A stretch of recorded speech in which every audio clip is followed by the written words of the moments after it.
Começo, naturalmente, por cumprimentar os meus colegas de mesa, aliás, ambos membros da Comissão Política Nacional do PSD, José Manuel Bolieiro, que é vice-presidente, e o Alexandre Gaudêncio, porque, por inerência, o presidente da Comissão Política Regional tem lugar na CPN.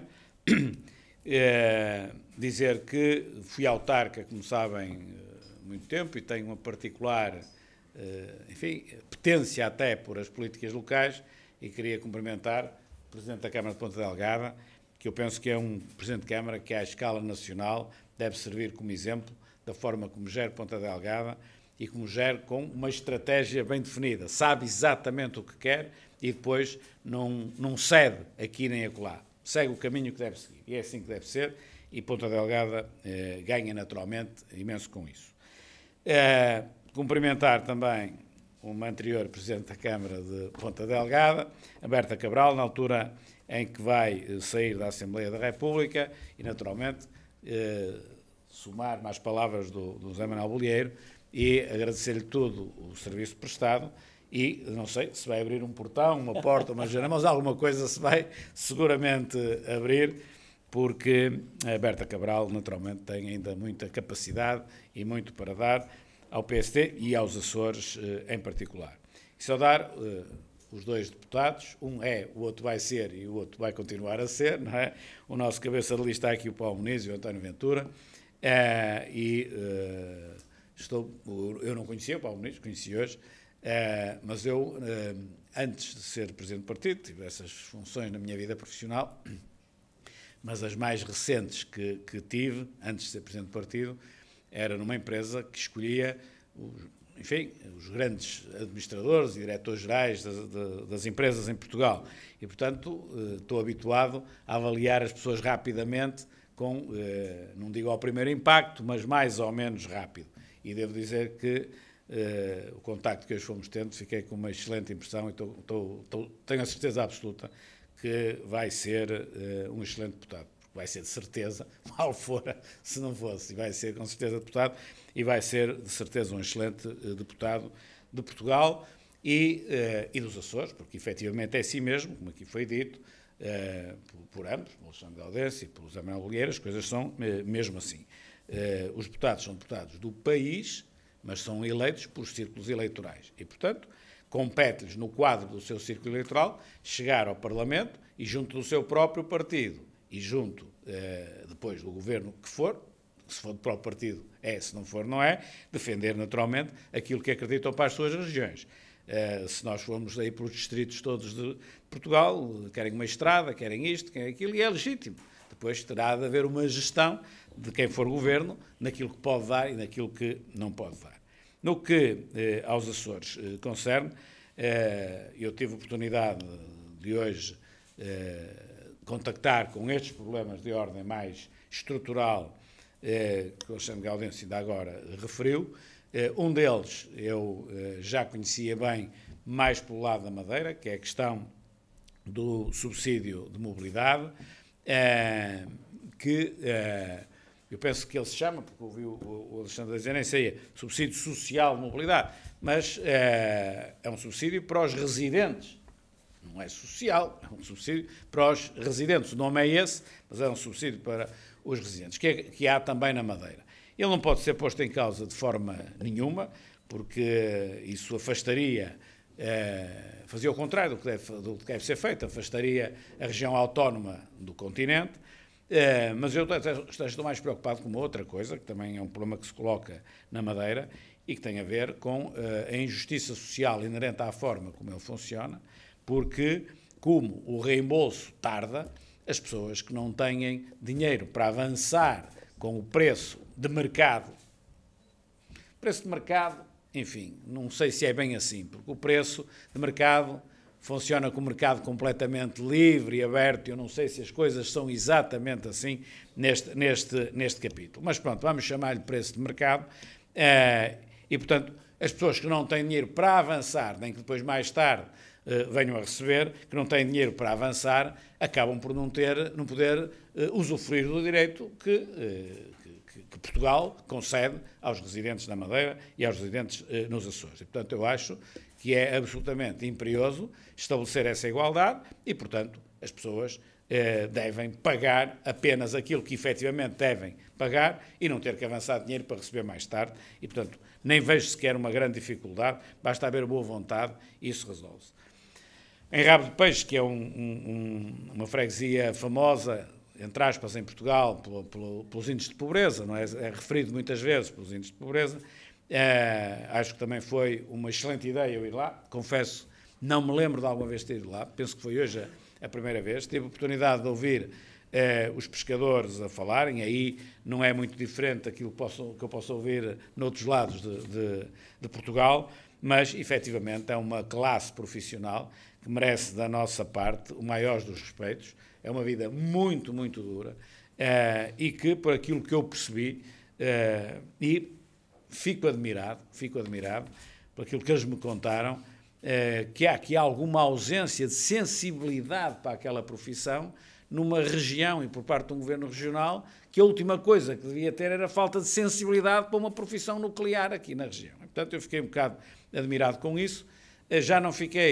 Já só fiquei parcialmente admirado com aquilo que me contaram lá, porque isso é um fenómeno que já assistimos noutros pontos do país, só que não assistimos nesta escala, que é a questão dos empresários, pequeníssimos empresários, têm um barco, não é? Precisam de 10, 12, 15, 20 trabalhadores e não têm trabalhadores porque a taxa de rendimento mínimo, o rendimento social de inserção, agora tem outro nome, em Rabo de Peixe é uma taxa absolutamente brutal, pode chegar a perto de 40%, não é? Da população, e, portanto, quer dizer, como é que é possível os pescadores, empresários, os donos dos barcos, quererem trabalhar, têm ali o seu investimento, querem andar para a frente, e não há mão de obra, quando a mão de obra, enfim, está ali disponível, e a responsabilidade é do Estado, que na prática está a apoiar para lá daquilo que devia apoiar. E, portanto, isto pode não. Isto que eu estou a dizer não é coisa que valha votos, bem pelo contrário. Se calhar é coisa que perde votos porque as pessoas têm receio, principalmente numas eleições regionais, agora umas eleições nacionais, mas também conta. Mas é aquilo que o José Manuel Bolieiro disse, quer dizer, nós, para estarmos na política, temos de estar com a abertura e com a sinceridade. Se querem votar, votam, se não querem, não votam. Quer dizer, e há mais vida para lá das eleições para todos nós. Devemos ser sinceros e dizer aquilo que deve ser com coragem, sem sermos tolos, digamos assim, sem sermos inconscientes, mas com coragem. E, portanto, eu devo dizer que fiquei incomodado com a falta de fiscalização, no fundo é isto, com a falta de fiscalização que ali existe, porquanto não há mão de obra e ela está lá. Ouvi um pescador dizer que, de certa forma, ele tem razão. Eu ando a trabalhar, quero que os outros trabalhem comigo, não trabalham e recebem o rendimento mínimo, e eu estou a trabalhar para mim, para a minha família e para pagar o rendimento mínimo. E há aquele que não quer trabalhar comigo. Falou muito depressa, falou aqui com um toque de sotaque, mas eu não percebi tudo, mas percebi o importante, percebi 80% do que ele disse, não percebi 100%, mas percebi 80% do que ele disse, e ele tinha razão. Na Universidade dos Açores não havia problema de sotaque nenhum, percebi tudo o que o reitor disse, e devo dizer que também fiquei admirado. Não fiquei admirado com o facto de ele contestar as verbas do orçamento, em termos relativos às outras universidades, porque isso quase todas as universidades fazem, e ainda há de aparecer o primeiro sítio onde eu vou, seja onde for, que me digam, temos dinheiro a mais, não precisamos, precisa de alguma coisa que a gente paga-lhe. Eu isto nunca vi. Agora, vejo com mais razão ou com menos razão, reconheço a especificidade da Universidade dos Açores e da Universidade da Madeira relativamente às outras universidades portuguesas, mesmo as que estão no interior do país, que naturalmente têm um pouco mais de dificuldade. Esta é para lá do interior do país e, portanto, estou sensível a isso. Agora, o que eu fiquei francamente admirado é com uma coisa, eu não sabia, que a Universidade, quer da Madeira, quer dos Açores, é tratada como uma bola de ping-pong no que concerne aos fundos estruturais. Portanto, a Administração Central diz que é com o Governo Regional e manda a bola para lá, e o Governo Regional diz que é com a Administração Central e manda a bola para lá, e a Universidade anda assim no meio e não tem acesso aos fundos estruturais. Isto é que é uma coisa absolutamente impensável, e eu acho que mesmo próprio o Governo Regional, que diz que não tem nada a ver, então se diz que não tem nada a ver, tudo devia fazer de braço dado com a Universidade para se impor junto do Governo Central. E, no limite, recorrer ao próprio Presidente da República, se estamos neste impasse, ou recorrer a Bruxelas, porque isto não tem sustentabilidade, não faz sentido nenhum.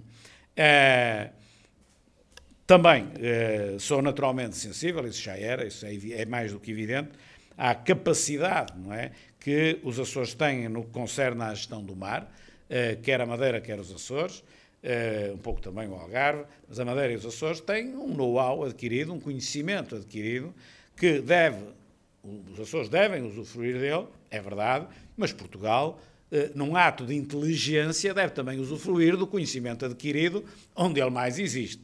E, portanto, eu acho que nós temos, efetivamente, de aproveitar melhor aquilo que é o conhecimento de uma área vital para todos à escala global, mas particularmente vital para um país ligado ao mar através de praticamente quase toda a sua história, ou pelo menos a história mais recente desde o tempo do infante Dom Henrique, lá para trás menos, como é evidente, mas não é naturalmente inteligente da nossa parte enquanto país, não olhar para o mar, tenho dito isso muitas vezes e acho que é pacífico. E agora, quando digo olhar para o mar, atenção mais largo, estou a dizer olhar para o mar no sentido do espaço da lusofonia.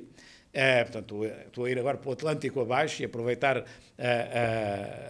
a própria língua portuguesa, que tem sido aproveitada, mas muito aquém daquilo que deve ser, inclusive como fator de reequilíbrio relativamente à nossa integração na Europa, mas depois especificamente no conhecimento do mar e da exploração do mar e da denominada economia azul, algo que nós devemos naturalmente aproveitar, esta parte do território nacional que tenha um conhecimento muito profundo disso. Para terminar esta parte, dizer só uma coisa.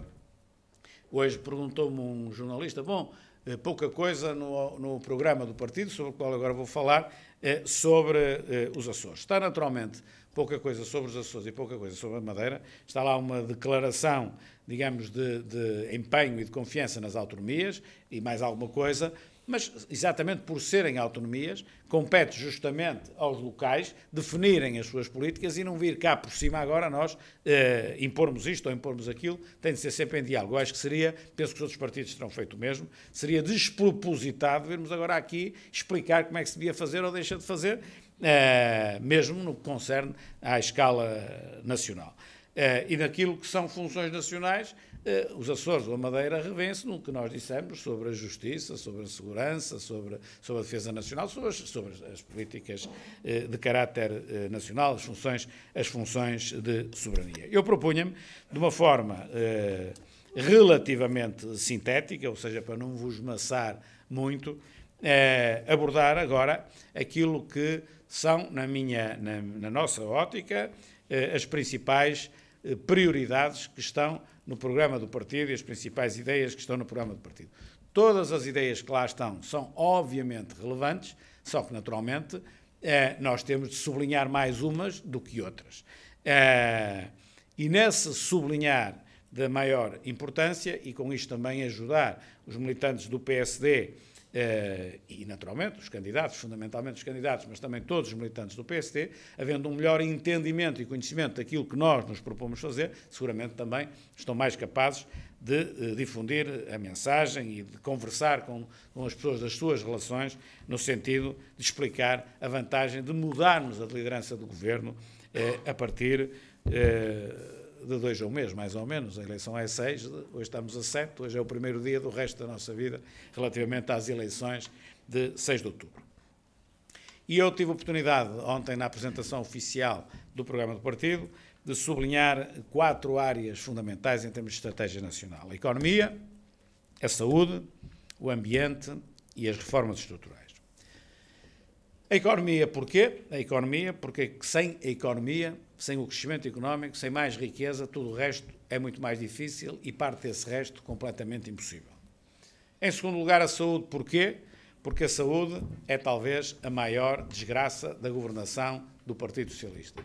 Esta governação do Partido Socialista degradou fortemente os serviços públicos e dentro daquilo que degradou, a saúde é aquilo que, não sei se foi o que degradou mais, mas foi pelo menos aquilo que mais tocou nas pessoas, a degradação dos serviços de saúde à escala nacional, não estou a dizer à escala regional, é diferente, mas também, não, pelo que eu hoje também ouvi em conversa mais informal, não me parece que seja grande exemplo hoje a seguir pelas políticas nacionais. A questão do ambiente, porque o ambiente é absolutamente vital. Agora, aqui não é para o futuro de Portugal, é seguramente também para o futuro de Portugal, mas é para o futuro da humanidade e acho que aqui é um contributo que todos nós, cada um de nós individualmente e o país como um todo tem de dar, e as reformas estruturais, obviamente, porque o país tem uma série de estrangulamentos ao seu desenvolvimento e se nós não conseguirmos soltar esses estrangulamentos, eles, como o nome indica, continuarão a estrangular o nosso desenvolvimento. Relativamente à economia, agora, aquilo que não está lá, permitam-me também que diga, não sei quem viu os telejornais de há bocado, o que não está lá é aquilo que o Primeiro-Ministro, que não é Primeiro-Ministro, neste caso, o Secretário-Geral do Partido Socialista, Dr. António Costa, disse hoje à tarde que me ouviu, que estava estupefacto com a minha declaração, a dizer que agora o PSD defende a construção do TGV em Portugal. Há aqui uma série de enganos. Primeiro, ele não pode ter ouvido declaração nenhuma, porque eu não fiz declaração nenhuma. Está-se a referir a algo que ouviu, que não pode ter ouvido, porque eu não disse. Foi enganado, porque não ouviu. Terão dito que eu disse, mas foi enganado. E depois, ainda há uma outra coisa. Baseou-se provavelmente em notícias que saíram, que disseram que no programa do PSD estava a construção do TGV. Portanto, coisa diferente daquilo que no passado tínhamos dito. Não está lá nada disso. Aquilo que está lá é naturalmente, desde logo, uma leitura de que a ferrovia em Portugal precisa de um programa especial, precisa de uma dedicação especial, porque são anos e anos de abandono, designadamente estes últimos 4 anos de abandono, os comboios vão parando, há cada vez menos comboios a circular, não há manutenção, e a ferrovia, por diversas razões, e até mesmo por razões ambientais, em Portugal, no continente, aqui não há, mas no continente, é fundamental que se passe a usar mais o comboio e mais a ferrovia. Aquilo que está no programa de partido é essa necessidade de promovermos e desenvolvermos a ferrovia e nesse enquadramento que deveríamos, em consenso nacional, em consenso ibérico e em consenso europeu, estudar a hipótese de fazer uma linha de alta velocidade. Não é um TGV, é algo diferente, é um comboio mais rápido, mas não é o TGV, o famoso TGV, a ligar um eixo fundamental norte-sul do país. Portanto, não está lá que se vai ser executado, está lá apenas que tem de se falar com os outros para obter o tal consenso nacional, ibérico e europeu, ou não obter, e depois o que está lá é que se deve estudar, se deve, quando muito, planear, e se deve, quando muito, projetar se chegarmos a esse consenso, e nem sequer está lá, nem essa linha que fará um TGV, executar o que quer que seja nos próximos 4 anos, até porque não há sequer meios para isso, a não ser que esse consenso europeu viesse a ditar uma participação muito especial por parte da União Europeia. Portanto, isto também tem um significado em termos políticos do dia 6 de outubro. Significa que o Partido Socialista não está tão confortável com o resultado quanto aquilo que os comentadores e jornalistas vão dizendo, particularmente comentadores. Porque se estivesse confortável com o resultado e muito confiante naquilo que vai acontecer no dia 6 de outubro, não precisava o Primeiro-Ministro, volto-me a enganar, o Secretário-Geral do Partido Socialista não precisava de inventar uma coisa que não só eu não disse, como não está no programa. Isso é, desde logo, um sintoma de que não está com aquela segurança que os comentadores dizem que o PS poderia ter. Está, portanto, mais consciente que os comentadores. E nisso aqui até é um elogio. Está mais consciente que os comentadores. Agora, não é elogio, é estar a dizer aquilo que efetivamente não está. Mas, relativamente à economia, como eu digo, o fundamental é o seguinte. O que é que todos nós queremos da economia? Todos. De certeza, todos aqui. Senão, alguém diga que não. Queremos, em Portugal, que em Portugal haja melhores empregos e queremos que em Portugal haja melhores salários. Não deve haver ninguém. Pode haver alguém a dizer assim, mas estou a ganhar demais, eu, por acaso, acho que devia ganhar menos. Pronto, pode haver um ou outro, mas não devem ser muitos. Aquilo que as pessoas querem é melhores empregos e melhores salários. Se eu for falar aos pescadores outra vez de rabo de peixe, seguramente querem melhor salário e irão melhor emprego, ou pelo menos melhores condições no emprego que tenham. E, portanto, este é um elemento absolutamente nuclear para o desenvolvimento do país.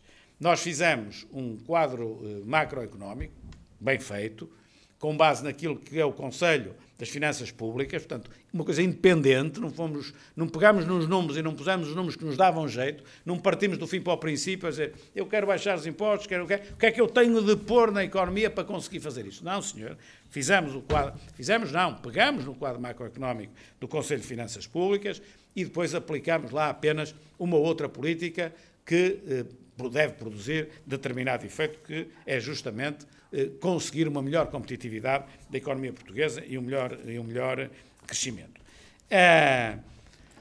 Aquilo que eu, olhando para tudo, digo relativamente a esse quadro macroeconómico, acho que nós podemos dizer disto, e isto ilustra aquilo que nós podemos fazer. O quadro macroeconómico alia a prudência com a ambição. No fundo, foi isto que nós procuramos.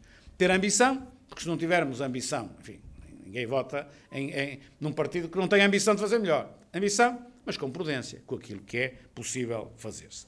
E com aquilo que é possível fazer-se, com a folga ou com a margem orçamental decorrente do crescimento económico, que vai ser uma margem orçamental, enfim, um pouco maior, um pouco menor daquilo que foi nestes últimos 4 anos. Só que o PS usou de uma dada maneira e nós queremos usar de outra maneira.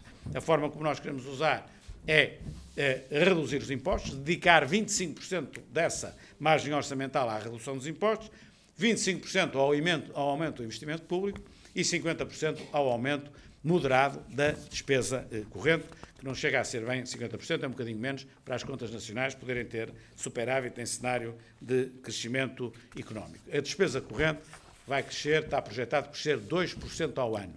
E a inflação está pensada para 1,5%. Portanto, cresce um pouco acima da inflação.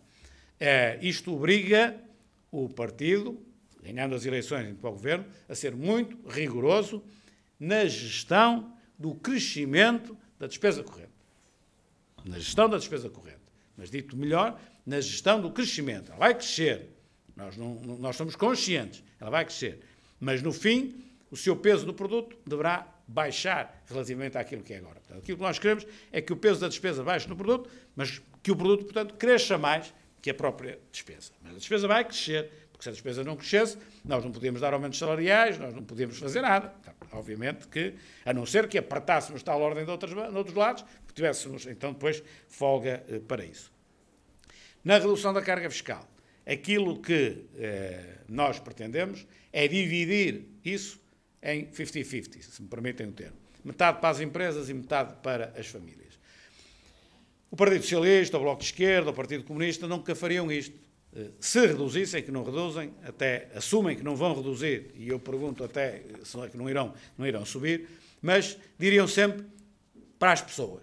Se reduzissem impostos, a conversa seria para as pessoas, que é uma conversa estafada. Tudo o que nós fazemos é para as pessoas. Portanto, quando nós estamos a melhorar o quadro fiscal das empresas, é para as pessoas. Porquê?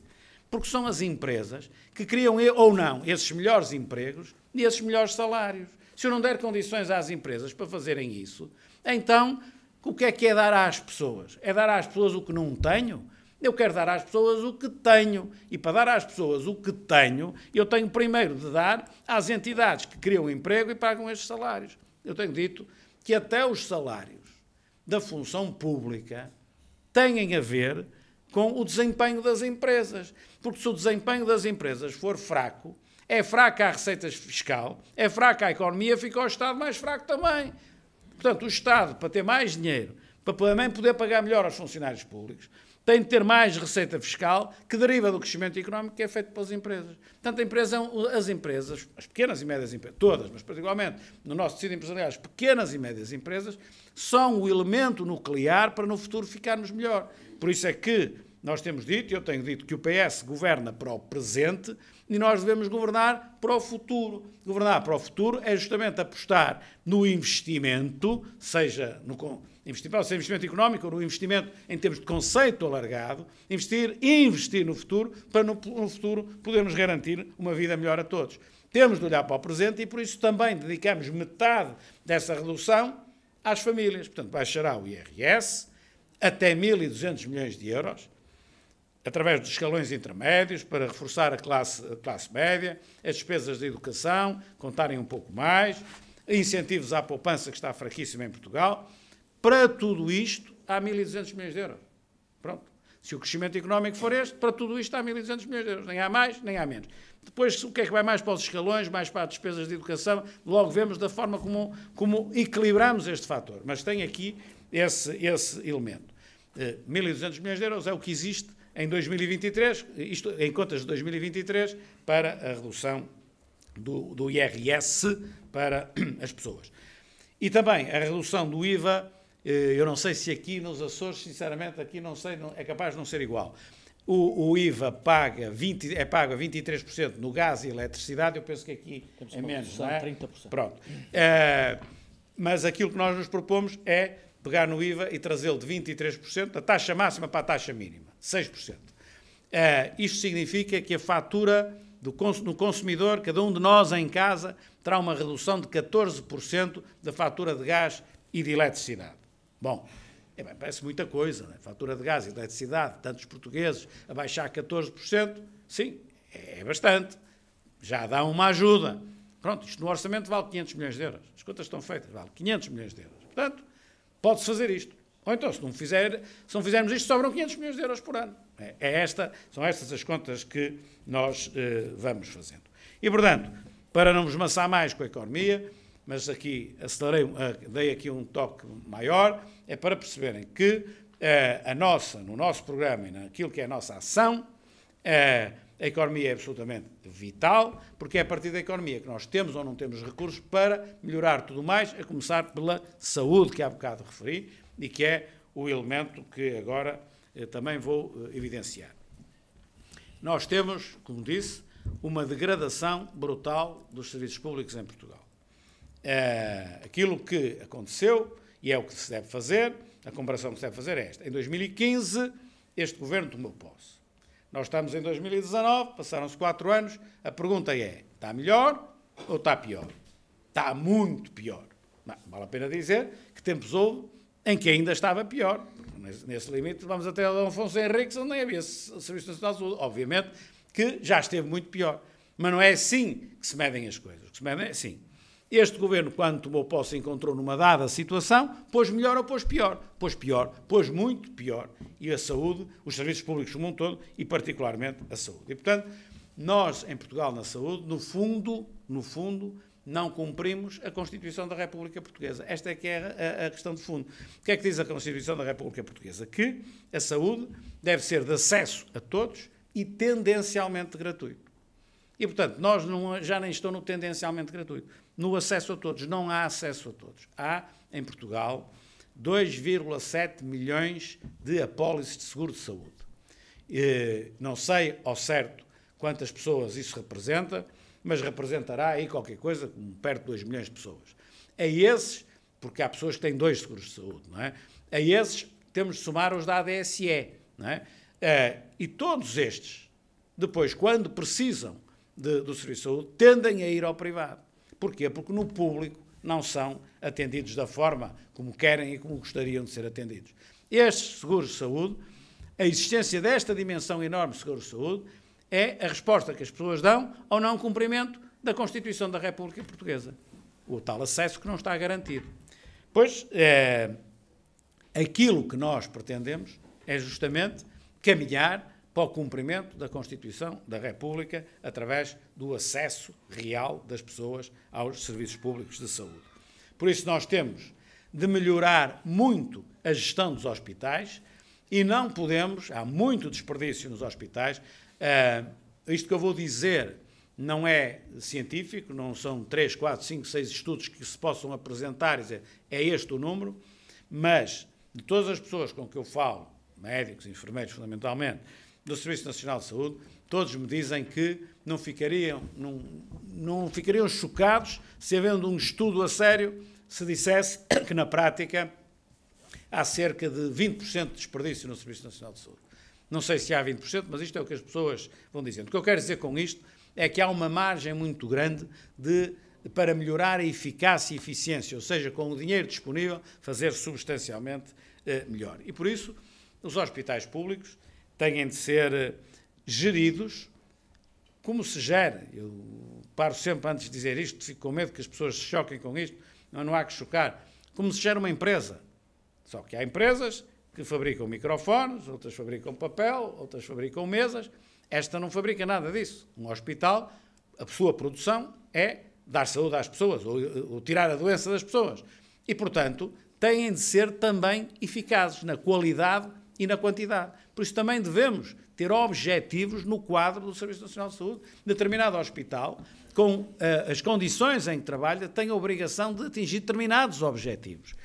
Para isso temos de dar autonomia aos conselhos de administração dos hospitais que não a têm. E se não têm autonomia, eu não posso responsabilizar os conselhos de administração dos hospitais quando eles precisam de um despacho do Ministro da Saúde para tudo. Quando não, do Ministro das Finanças, a propósito de 1.500 euros ou 2.000 euros ou de verbas muito pequeninas, eu aí não posso responsabilizar os conselhos de administração. Portanto, eu tenho de fixar os objetivos, dar autonomia, responsabilizar para o bem e para o mal, para o bem e para o mal, quer dizer, para quando conseguem, para quando não conseguem, e quando conseguem, em minha opinião, e está no nosso programa, dar prémios às pessoas. Se as pessoas que estão no Serviço Nacional de Saúde conseguem atingir os objetivos, conseguem fazer mais e melhor com menos ou com o mesmo, devem ter um prémio. Eu acho que devem ter um prémio. Não me choca nada que dê um prémio a quem consegue melhor que os outros. É um incentivo para as... No fim, ficamos a ganhar com um serviço de saúde mais eficaz. Outra questão que é politicamente polémica, em termos de esquerda-direita quase, é a questão das parcerias público-privadas.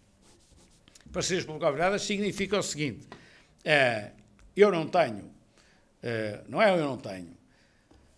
eu quero construir, por exemplo, um determinado hospital, o Estado não tem dinheiro, e há um privado que diz, eu construo e exploro o hospital. Em que condições? Nestas assim. Se for melhor do que aquelas que o público está capaz de fazer, devo eu dizer que não quero por uma questão ideológica? Não. Eu acho que aquilo que as pessoas querem é serem bem servidas. Se depois o hospital público é concessionado, a sua gestão é concessionada a um privado ou não, é-lhes completamente indiferente. As pessoas o que querem é... Elas nem percebem se a gestão é privada ou é pública. Chegam lá e têm o tal acesso que hoje não têm. Compete ao Estado fazer um contrato em condições e fiscalizar muito bem o contrato para que aquilo efetivamente seja enquadrável no serviço público e não num negócio com a saúde. Negócio seguramente, se é privado tem de ganhar dinheiro, não vai perder, mas se o conseguir fazer melhor que o público, porque é que nós não havemos de aceitar? E, portanto, é isto que nós nos propomos fazer.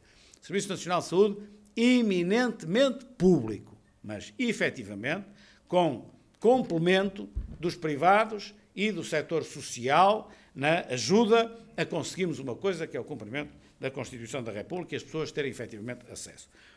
Eu falo disto de uma forma racional, quando eu acho que se outras pessoas estivessem aqui a falar disto, falariam de uma forma muito mais emotiva. Porquê? Porque não só tenho seguro de saúde, como se não tivesse seguro de saúde, e agora tivesse mesmo uma urgência, e o Serviço Nacional de Saúde não tivesse capaz de me prestar isso, eu felizmente tenho dinheiro para ir ao privado. Privado, não é privado a gerir o público, privado e pagar. Eu ou a minha família. E por isso eu falo disto com alguma racionalidade.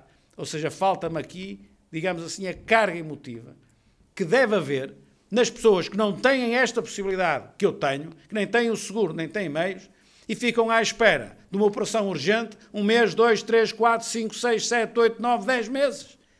Isto deve revoltar a pessoa, que está em causa a saúde da pessoa.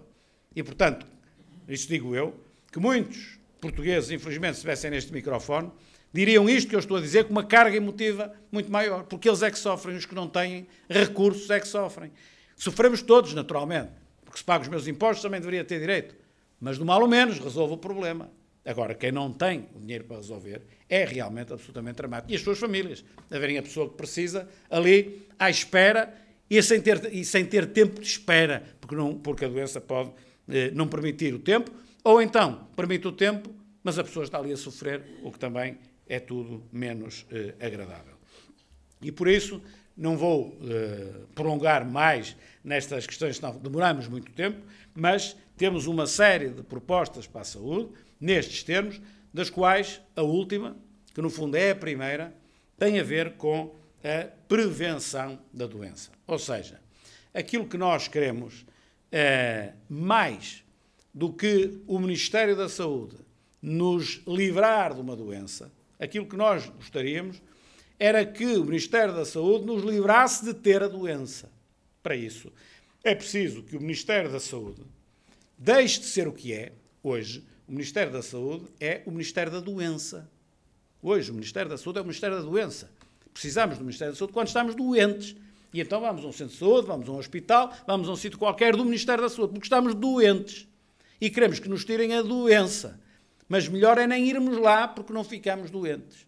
E isso tem a ver com a prevenção da doença. Isto tem a ver com outros hábitos de vida. Isto tem a ver com um outro Ministério da Saúde. E por isso é que, simbolicamente, nós queremos mudar o nome ao Ministério da Saúde e dizer Ministério da Promoção da Saúde, por exemplo, ou Ministério da Saúde e Bem-Estar, e com isto dar a indicação de que nós temos de ter políticas para verdadeiramente a saúde. Ter uma vida saudável, ter hábitos alimentares e hábitos de nutrição completamente diferentes. Aliás, há uma diferença entre eu alimentar-me ou eu nutrir-me, são coisas diferentes, e é isto que é também preciso explicar às pessoas e incentivar as pessoas a terem uma alimentação em que olhem à componente da nutrição. Nós podemos comer pouco e, no entanto, estarmos nutridos. E podemos comer muito e não estamos nutridos. E estamos a arranjar problemas para o futuro em termos do nosso bem-estar. E, por isso, até através da fiscalidade e não só, nós podemos fazer isto. Se nós aumentarmos, como este Governo fez, em parte, e nesse aspecto, bem, mas aqui que deveríamos fazer numa escala muito maior, se nós carregarmos, em termos de fiscalidade, naquilo que faz efetivamente mal à saúde, não é só o sal e o açúcar, é o sal, é o açúcar e muitos outros produtos, se nesses produtos carregarmos na fiscalidade e, ao contrário, libertarmos a fiscalidade, baixarmos a fiscalidade naquilo que é bom para a saúde, nós, a par da componente pedagógica, estamos já a incentivar e a empurrar as pessoas para fazerem aquilo que devem fazer para não irem ao Serviço Nacional de Saúde tratarem da doença. Porque nem sequer chegam a ir lá, ou vão lá muitas menos vezes. É isto que eu penso que todos nós queremos. E é isto que as sociedades mais desenvolvidas estão a fazer. Sem fundamentalismos. Não temos que só comer vegetais, ou só comer isto, ou só comer aquilo. Não. Mas temos é de ter uma alimentação equilibrada e depois toda uma vida equilibrada. E hoje o conhecimento científico já está num patamar onde nós sabemos quais são os alimentos que potencialmente mais vão gerar acidentes cardiovasculares ou até que vão gerar o cancro. Isto sabe-se em larga medida. Portanto, é aplicar isto no cotidiano e isto é mais importante até a longo prazo, é mais importante até que depois a PPP ou isto ou aquilo, porque aquilo, repito, aquilo que mais desejamos naturalmente é nem sequer precisar do Serviço Nacional de Saúde. E, portanto, aqui também, até mesmo que queiram olhar para o lado financeiro, também aí, a prazo, se pouparia dinheiro. Mas não é, isto que eu estou a dizer agora não é com o intuito de poupar dinheiro, é com o intuito de conseguir que as pessoas tenham uma vida mais saudável, particularmente na etapa final da vida, no último terço da vida, em que, naturalmente, é quando mais precisamos de recorrer ao Serviço Nacional de Saúde e recorrer mais à assistência médica. O terceiro ponto que eu referi foram o ambiente ou as alterações climáticas. E aqui ainda há bocado, em conversa com o José Manuel Bolgueiro, eu fiz a pergunta, eu acho que os Açores nisso até devem ser um exemplo, porque os Açores não têm grande produção de dióxido de carbono e têm amplas zonas verdes. E, portanto, devem ter aquilo que chamamos a neutralidade carbónica, que é uma coisa que o país quer atingir em 2050. Ou seja, em 2050, todo o CO2 que é produzido ser absorvido pelos espaços verdes. E atingimos a neutralidade carbónica, porque é isso que está a provocar o aquecimento global e as alterações climáticas. Quando nós olhamos para estes incêndios uns atrás dos outros, se nada fizermos, para o ano, vamos ter pior que este ano. No ano seguinte, ainda pior. E pior, e pior, e pior, e pior até ao fim. Até ao fim. Eu não me enganei na palavra. Fim. Ou quando olhamos para as notícias da semana passada, ou desta semana, nem sei, há uns dias atrás, e vemos o maior furacão que aconteceu no globo desde que há registros, não sabemos se há 600 anos terá havido um maior, mas desde que há registros, todas estas alterações climáticas, que dão no que dão, que ameaçam a própria vida humana sobre o planeta, exige de todos nós esta consciência para colaborarmos na luta contra o aquecimento global e que nós vemos a juventude muito apostada nisso e a ensinar aos mais velhos, a começar por mim, nós temos a responsabilidade de lhes deixar um planeta em condições idênticas àquelas que encontramos. E já não vamos deixar.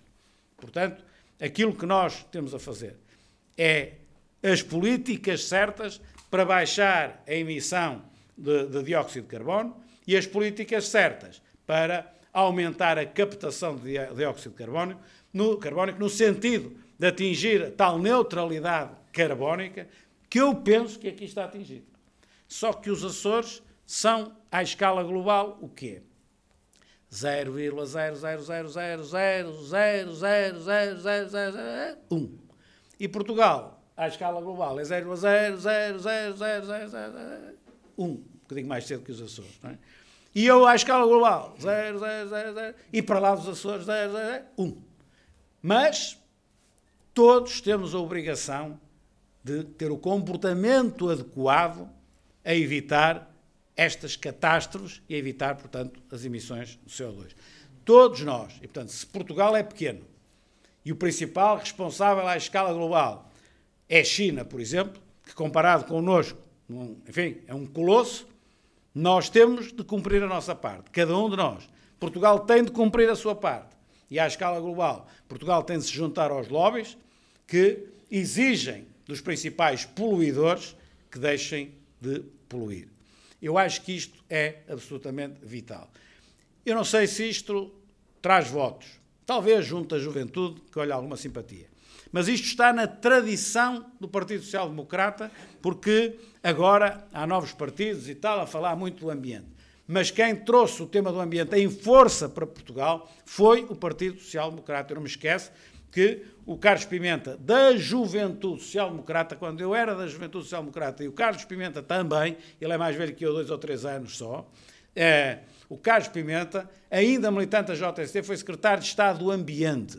Eu lembro quando eu estava na JST, nós fizemos uma campanha enorme, era vice-presidente na altura, contra a energia nuclear aqui em Portugal. Nós temos fortes tradições no ambiente. Portanto, nós temos a autoridade moral por um lado, mas temos a obrigação também de sermos consequentes com isto e estarmos na linha da frente da defesa do ambiente e, particularmente aqui, da defesa do aquecimento global, considerando, como eu já tive a oportunidade de concordar, que estamos em emergência climática. O que é que isto quer dizer? Emergência climática não é como a emergência do 112. A emergência do 112, telefona-se, tem de chegar 1 minuto depois.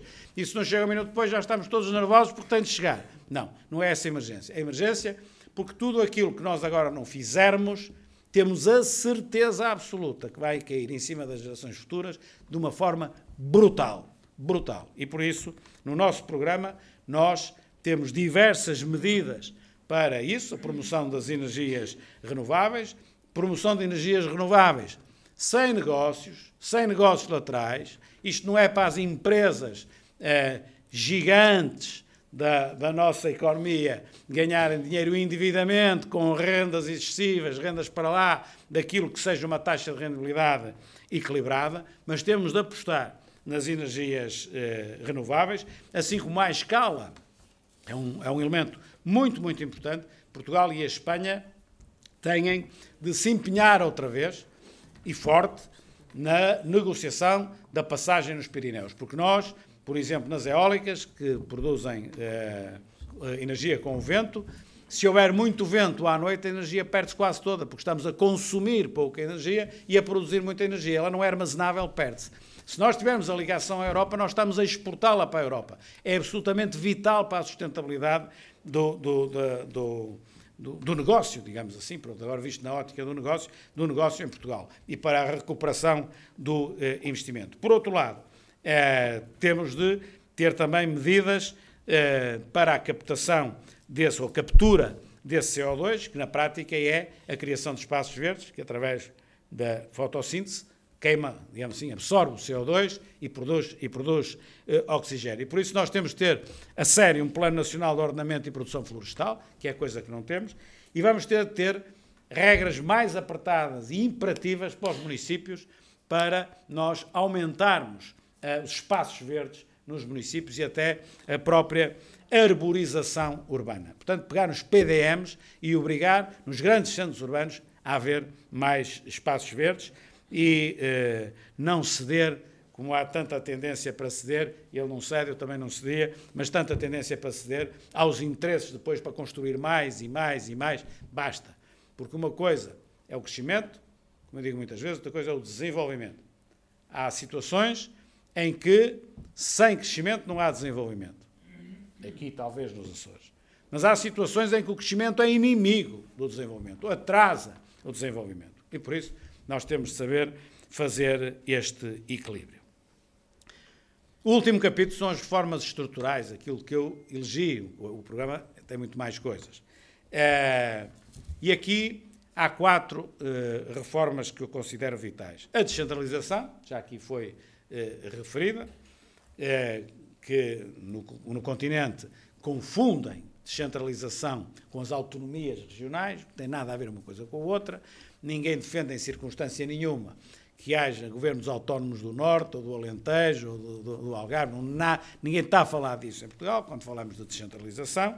A reforma da Segurança Social, que não tem problemas no curto e médio prazo, mas que convém ajustar para que também não haja problemas no longo prazo, ou seja, para aqueles que hoje têm 30 anos de idade, 31, 32, que entraram na carreira contributiva há pouco tempo e que não têm a segurança no modelo que nós temos, de quando lá chegarem aos 70 anos, se têm ou não têm a sua pensão de forma garantida.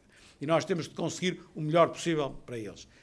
Não havendo crescimento económico, não há reforma possível para eles. Mas havendo crescimento económico, nós temos de ter a garantia que conseguimos, apesar do desequilíbrio demográfico que se está a acentuar e vai continuar a acentuar, conseguir garantir essas reformas.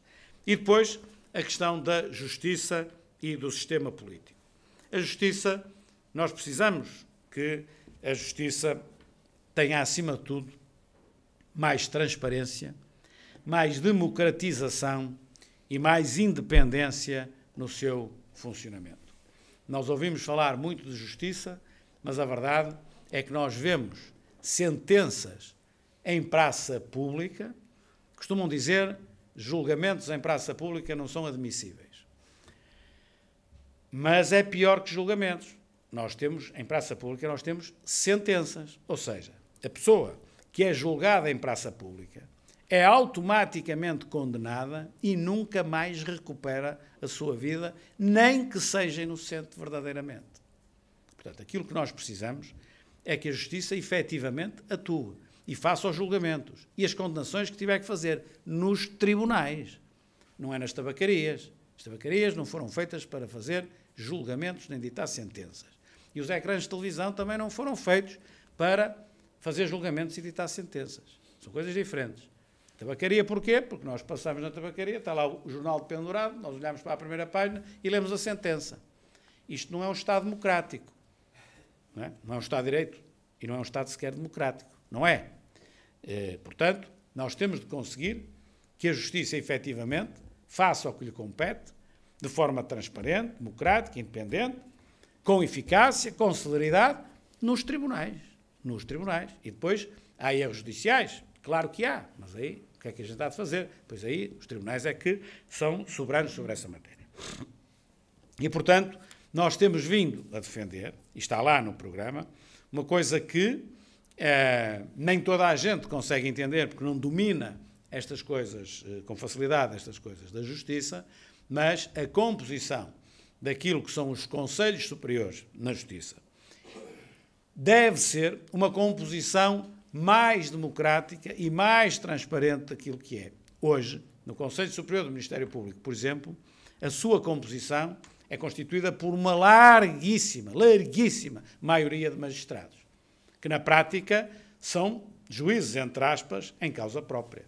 Aquilo é um órgão, acima de tudo, corporativo. Ora bom, o que aquilo tem de ser é um órgão mais transparente e mais aberto.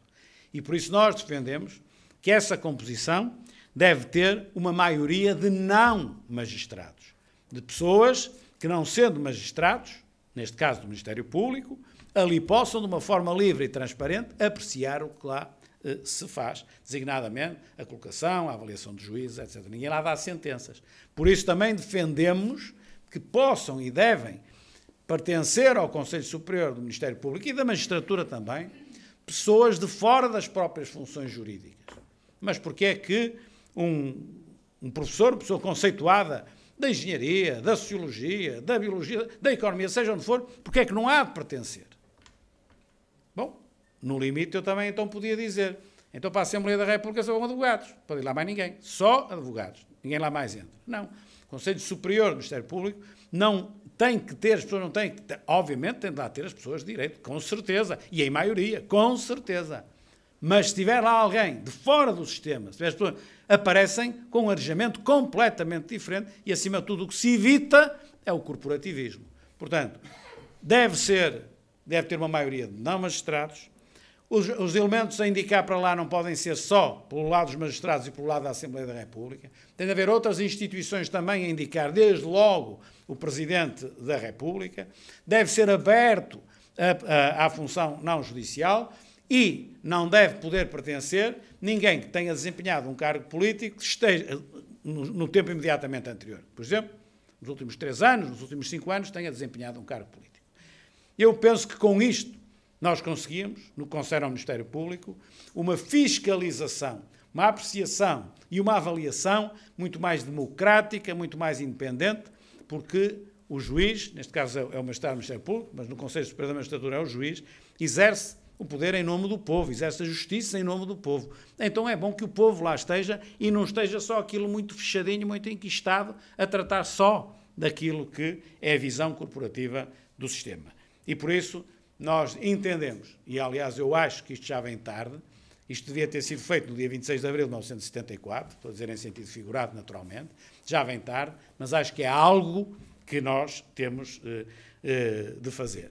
Dizer que isto, como diz o Sindicato dos Magistrados do Ministério Público, é querer politizar a investigação, que fazendo isto desta maneira, os políticos jamais seriam investigados, é enganar as pessoas, é aproveitar o facto das pessoas não perceberem estas matérias, não saberem bem do que é que estamos a falar e enganarem as pessoas. Não tenham dúvidas sobre isto. Vai ser uma questão de tempo e a esmagadora maioria do país vai dar razão a esta visão. Porque isto é tão linear, tão óbvio, que seguramente que será assim. Temos depois muitas medidas para a eficácia, para a gestão e para a celeridade da justiça e temos para a corrupção. E na corrupção é bom que se refira isto. A quem compete o combate contra a corrupção é ao sistema de justiça. Não é ao Governo, não é à Assembleia da República, não é ao Presidente da República, não é a Câmara Municipal de Ponta Delgada, não é a Junta de Freguesia de Rabo de Peixe onde eu estive, não. A quem compete é ao sistema de justiça. Se há corrupção que não é apanhada e condenada, quem não o fez foi o sistema de justiça. Não fui eu, não foi nenhum de vocês. É o sistema de justiça que é eficaz ou não é eficaz. E é que é responsável ou não é responsável. Portanto, quando dizem que há muita corrupção em Portugal, quem a tem de combater em primeiro lugar e condenar é o Ministério Público e depois os tribunais. Agora, a responsabilidade não é só deles, porque se o Governo não lhes der os meios que eles precisam para poder trabalhar, o Governo acaba por ter a responsabilidade ou a corresponsabilidade na eficácia do Ministério Público. E é evidente que hoje é notório que nos grandes casos há uma grande ineficácia do Ministério Público. Podem mandar fazer buscas ao Ministério das Finanças, porque o Ministro das Finanças foi ver um jogo do Benfica. Podem perder tempo com isto, mas não serve para nada. Estão a perder tempo com o meu ministro. Era bom que fossem eficazes num caso BES, num caso PT, no caso Banif, no caso Berardo, no caso Sócrates, no caso Caixa Geral de Depósitos, e é que eu queria ver. Não é agora lá se o Ministro das Finanças foi ver o jogo do Benfica, ao lado de quem foi o Benfica contra não sei o que, o bilhete era mais caro, se fosse ver com Leixões era mais barato, se calhar já a coisa não... Isto é entreter o povo com coisas que valem muito pouco. Aquilo que eu queria ver era, efetivamente, estes bilhões todos, efetivamente, a serem jogados. E o sistema aqui não está capaz. Não está capaz, uma parte, por responsabilidade do sistema, eventualmente também uma parte porque não tem os meios que têm de ter para casos tão complexos. E então, aí, nós propomos, efetivamente, dar ao Ministério Público e à Polícia Judiciária os meios que eles precisam para serem mais eficazes, não no combate aos pequenos crimes, porque isso é fácil, mas fundamentalmente aos denominados crimes de colorinho branco, onde se insere a corrupção. Normalmente diz corrupção a tudo, não é tudo corrupção, depois tem questões técnicas diferentes, mas dar os meios. E por isso nós defendemos o reforço de meios humanos, meios informáticos, meios periciais, que eles precisam para conseguir isso, conseguir equipas multidisciplinares muito especializadas, porque é de uma grande complexidade essas investigações ligadas a offshores, ligadas a instrumentos financeiros e, portanto, efetivamente, o Ministério Público que investiga juntamente com a Polícia Judiciária e depois também o próprio juiz no julgamento têm de ter equipas técnicas que os auxiliem a conseguir aquilo que eu penso que todos nós queremos naturalmente,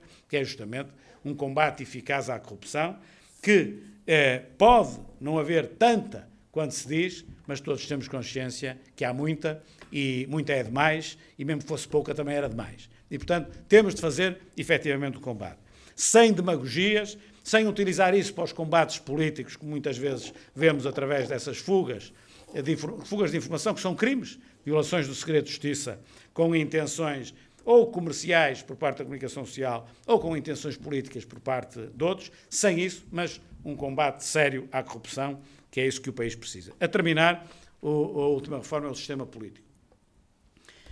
Nós temos um divórcio brutal entre a sociedade portuguesa, e não só, mas a sociedade portuguesa e os partidos políticos.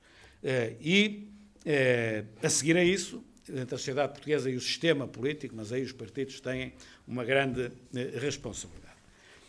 Eu, ainda ontem tive a oportunidade de dizer isto, eu compreendo perfeitamente que os partidos políticos estejam desgastados e descredibilizados perante a opinião pública e que isso é um processo natural que muitos de nós entendem, particularmente aqueles que são mais velhos. Ou seja, é óbvio que com o decorrer do tempo, seja o que for da nossa vida, se desgasta. Todos nós nos desgastamos. Tudo se desgasta com o tempo. E então, se tudo se desgasta com o tempo, porque é que os partidos e o sistema político não se haveriam também de desgastar com o tempo? Portanto, eu aí percebo. Agora, o que eu já não entendo é que, sendo notório este desgaste já há muito tempo, nós não tomamos medidas para evitar esse desgaste e para contrariar esse desgaste. Essa é que é a questão. Então, há aí tanta gente a fazer operações plásticas e tal, não contrariam desgaste nenhum, dão ali um jeitito no desgaste que o tempo lhes deu na cara, lhes deu no corpo e tal, fazem o que podem. Aqui não. Aqui até podíamos revitalizar por completo, rejuvenescer aquilo que não é possível. Não consigo agora chegar ali e vou a uma operação plástica e peço uma cara de 25 anos. Não há, nem que eu tivesse dinheiro de todo o mundo. Mas nos partidos é diferente e no sistema político é diferente. Podemos efetivamente revitalizar o sistema através das reformas que a nova sociedade nos pede, porque a sociedade em que os partidos nasceram, em 74, 75, 76, era uma sociedade completamente diferente daquilo que ela é hoje, em 2018, 19 ou 20. E, portanto, nós temos a obrigação de fazer essa reforma. O que eu estranho é de ela não ter sido feita. Essa é que é a nossa responsabilidade.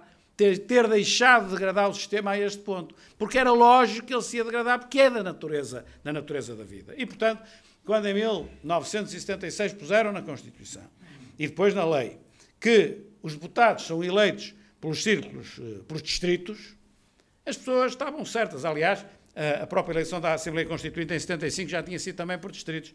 Estava bem, na altura estava bem. Porquê é que não havia de ser por distritos? Hoje já não faz sentido, porque hoje os distritos perderam a relevância que têm e, acima de tudo, todo o sistema foi enquistando e se foi desgastando. Portanto, temos de fazer diferente. Temos de fazer diferente. E por isso nós propomos uma forma de eleição diferente dos deputados, através de círculos eleitorais mais pequenos, para que haja uma maior ligação entre os eleitos e os eleitores. É um problema que não se coloca nos Açores, é um problema que não se coloca em Bragança, que não se coloca em Castelo Branco, que não se coloca na Guarda, porque se elegem poucos deputados, eles são conhecidos e há uma aproximação. Agora, vão para o Porto e elegem 40 deputados. Perguntem lá quem são os 40 deputados. Ninguém sabe, nem no Porto. Conhecem 2 ou 3. Portanto, não há aproximação nenhuma. Portanto, os círculos têm de ser mais pequenos. Aquilo que nós defendemos, mas abertos a qualquer outra solução, é que os círculos tenham no máximo 10, 11 ou 12 deputados, por exemplo. Naturalmente que aqui, na região não é possível mexer, tem de ficar, nesse aspecto tem de ficar como está. Mas no continente, por exemplo. Mas há outras soluções possíveis. Agora, aquilo que nós temos é de fazer com que haja essa aproximação. Assim como também defendemos a limitação dos mandatos de deputados. Se há limitação de mandatos para o Presidente da República, para o Presidente da Câmara, para o Presidente da Junta de Freguesia, porque é que não há de haver também limitação de mandatos para os deputados? E há deputados que lá possam estar 20 ou 30 ou 40 anos. Portanto, ainda recentemente há um que eu penso que vai sair agora, não interessa quem, que isto não é só um exemplo, que está lá, eu penso que desde a Constituinte. Portanto, o que estava. Portanto, eu acho que é positivo nós termos também a limitação do número de mandatos de deputados, tal como o número de mandatos dos deputados, tal como na Presidência e tal como acontece nas autarquias. E também a limitação de mandatos para a função de vereador. Existe a limitação de mandatos para a função de Presidente, eu entendo que se deve criar para a função de vereador. Claro que se o vereador passa a Presidente, passa a ter outra função, mas naquela função acho que também deveria haver limitação de mandatos. Não vale a pena preocuparmos com limitações de ministros ou de primeiros-ministros, porque isto hoje é de uma tal maneira que ninguém aguenta 12 ou 15 anos em cargos desses, portanto, é um problema que nem sequer se coloca. Assim como defendemos também a uniformização dos mandatos legislativos e autárquicos para 5 anos. Como sabem, o Presidente da República e o Parlamento Europeu é de 5 anos, as autarquias e a Assembleia da República é de 4, entendemos que deve passar para 5, até para facilitar uma governação um pouquinho mais estruturada, de modo a que os governos não deviam fazer isso, mas depois todos nós sabemos que acabam um pouco por fazer, andam na sua governação a gerir o ciclo, porque agora têm autárquicas, depois têm europeias, depois têm presidenciais, depois têm legislativas, andam sempre com estes cálculos. Nem todos os governos, mas quase todos os governos fazem isso, e portanto, se os ciclos forem de 5 anos, respira-se um bocado melhor. Mais que isso também é um exagero, porque convém haver eleições de vez em quando em regimes democráticos, dito isto na brincadeira. Entendemos que devemos também reduzir o número de deputados, não de uma forma abrupta, porque se nós reduzirmos muito o número de deputados, nós prejudicamos fortemente os pequenos partidos. E um pequeno partido que tenha meia dúzia de deputados, obviamente não consegue funcionar como deve ser. Mas existe margem de redução do número de deputados. Não existe margem para fazer uma redução brutal, mas existe margem para reduzir o número de deputados, que hoje são 230 e podem ser um pouco menos. Agora, aquelas teses que vêm para 150 deputados ou para 160 deputados não são teses sustentáveis, podem ser sustentáveis numa ótica populista, junto das pessoas que bateriam palmas. Mas depois, em termos daquilo que é o Parlamento, dava para o PSD e para o PS, mas depois para os pequenos não dava, e isso também não é saudável para a democracia. E para terminar, tinha muito mais medidas, mas para terminar, também uma que é um bocado polémica, mas eu sinceramente acho que qualquer pessoa, particularmente fora dos partidos, percebe isto, que é a implementação em lei de regras obrigatórias de rigor e de transparência no funcionamento dos partidos políticos. Vai haver partidos que vão dizer que a lei não tem nada que dizer como é que eles devem funcionar. Eu tenho uma tese diferente. Não só estamos naturalmente dentro do PST a fazer um esforço muito grande para conseguir esse rigor e essa transparência, mas eu entendo que temos de ir para lá disso. Porque os partidos políticos recebem dinheiro do orçamento do Estado, recebem dinheiro para fazer as campanhas eleitorais e recebem dinheiro todos os meses para o seu funcionamento. E eu acho isso bem, naturalmente. Porque baratinho, baratinho fica uma ditadura. Eu isso acho bem. Agora, a questão é esta. Se recebem dinheiro do orçamento do Estado, dos impostos portugueses, têm a obrigação de colocar em lei a transparência e o rigor que se exige em instituições que são financiadas pelo erário público, pelos impostos das pessoas. Verão que dificilmente isto passará na Assembleia da República, porque os outros partidos não o querem, ou se quiserem, poucos querão. Penso que nunca se conseguirá uma maioria. E isto são matérias que devem ser feitas em consensos alargados, em minha opinião. Mas eu acho que nós não temos a autoridade moral para andar a criticar, quando estamos na oposição, ora estamos no poder, ora estamos na oposição, a forma como se gera determinados dinheiros públicos, nos serviços públicos, e depois cá dentro não aceitamos regras para nós próprios funcionarmos como deve ser. Em matéria financeira já existem essas regras. Se existem em matéria financeira, porque não devem elas também existir no seu modo de funcionamento. Não que se diga através de lei que órgãos e como é que exatamente cada partido deve funcionar. Isso não. Mas que regras de transparência e de rigor tem obrigatoriamente de ter se quer continuar a ser subsidiado pelos impostos portugueses. Eu acho isto absolutamente elementar, não só de justiça, como também de credibilização perante os portugueses. E dito isto, tal como eu disse ontem, e há bocado o José Manuel Bolgueiro fez referência a isso, eu tenho todo o gosto em fazer referência a isto, também o seguinte. Eu comecei na política há muitos anos. Comecei cerca de um ano e tal antes do 25 de Abril. As minhas primeiras ações políticas ainda foram antes do 25 de Abril, na altura pela democracia contra o Estado Novo, ainda muito jovem. Esta postura que eu aqui vou dizer era a postura que eu tive, por exemplo, enquanto presidente da Associação de Estudantes da Faculdade de Economia do Porto, com 20 e poucos anos de idade. Há muitos anos atrás ganhei as eleições, essas primeiras eleições, em fevereiro de 81, 2 meses depois do Dr. Sá Carneiro ter falecido. E eu já tinha nessa altura, mesmo como presidente da Associação e com 20 e poucos anos, um grande desprendimento relativamente ao poder. E se eu tinha com 20 e tal anos, e se eu tive com 30, e com 40, e com 50, agora que cheguei aos 60, ou que ultrapassei os 60, o desprendimento ainda é maior. Ou seja, eu não estou aqui agarrado ao poder para nada, porque no limite o desempenho deste cargo, seja em que circunstâncias for, mas particularmente nas circunstâncias em que eu tive de o exercer durante todo o ano 2018 e o ano 2019, não é algo que não seja pesado. É um custo enorme. Então, se eu tenho esse custo enorme, eu tenho que ter um benefício. E o benefício que eu tenho, ou que eu posso ter, é poder ser útil e poder implementar as ideias que eu entendo que o país precisa. Se não houver condições para implementar essas ideias, o benefício passa a ser quase nenhum e o custo é enorme e seria de uma enorme irracionalidade uma pessoa estar agarrada ao poder. Até nem seria um ato inteligente. E, portanto, quando se chega a esta idade, e eu já venho atrás, é assim. Estas e outras são as ideias que eu entendo que o país precisa. E por isso eu não tenho qualquer problema, ganhando as eleições, em afrontar os interesses que tiverem de ser afrontados para levar isto em frente. Eu penso que ninguém duvida disto relativamente a mim, pois não? Ou seja, conflitos eu compro com facilidade, em nome daquilo em que acredito. E aquilo que o país precisa neste momento, aliás já precisava antes, e precisa cada vez mais, é que haja o desprendimento necessário para se poder ter a coragem para fazer. Porque se não houver esse desprendimento relativamente ao poder, não há coragem também. A coragem está diretamente ligada ao desprendimento. Podemos ter desprendimento e ainda assim não ter coragem.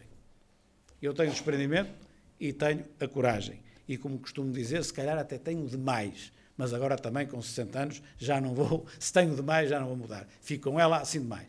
Mas é isto que nós temos de transmitir ao país. Esta proposta do PSD é uma proposta para fazer, não é uma proposta para falar. Ou digo, vamos ser mais sérios. Não é para fazer porque podemos não conseguir fazer, mas é seguramente para tentar fazer até aos limites. Pois consegue-se ou não se consegue? Nunca se consegue tudo.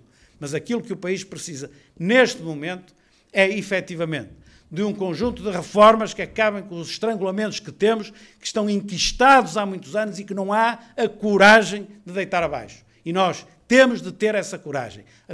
Ser forte com os fracos e fraco com os fortes não é solução. Nós temos de ser forte com os fortes. E é isso que eu me proponho e proponho desde que ando na política. Fui sempre forte com os fortes. Umas vezes ganhei, outras vezes perdi, mas normalmente ganhei. Muito obrigado.